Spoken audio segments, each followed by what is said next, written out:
But yeah, so Sam Harris. Are there any other podcasters that you listen to, or any other people like that I don't know about? Oh, just the rest of the alt-right. So obviously there's the Sam Harris alt-right, Joe Rogan alt-right, Steven Crowder alt-right, Jordan Peterson alt-right. Jordan Peterson alt-right. He does some podcasts, but they're more Shen Shapiro alt-right.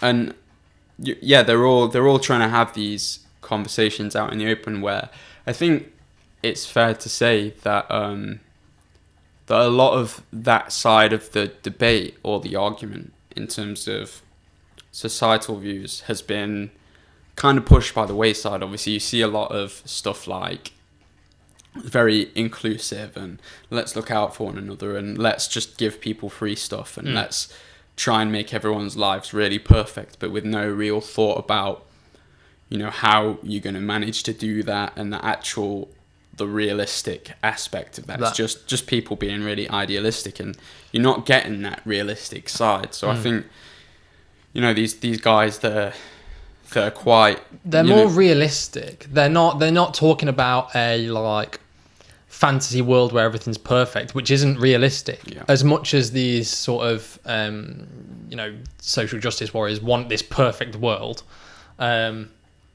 I don't think that's realistic. Yeah, I mean, they're intellectuals, really. Like Ben Shapiro is obviously super crazy intelligent, talks a mile a minute, and his brain can just keep up with it. And keep going and hear everything you're saying while formulating what he is thinking at the same time. Generating unbelievable ideas. Sam's obviously very intellectual. I really like Joe, actually, because the thing about Joe is he's figuring out the ideas at the same time as the public is, and you can see that in his podcast. You can see him. He doesn't have these preconceptions or pre-opinions of the things he's talking to people about. You can see him.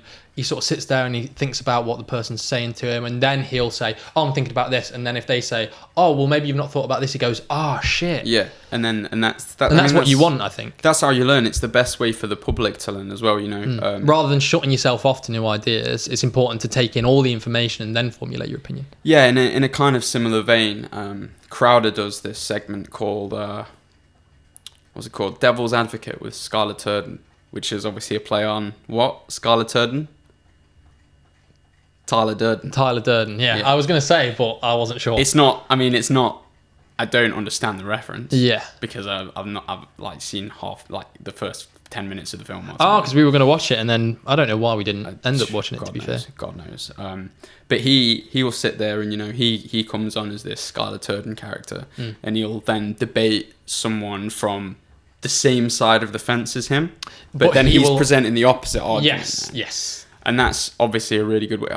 Well, it shows that you are actually considering both sides rather than sticking to your guns no matter what information comes to light.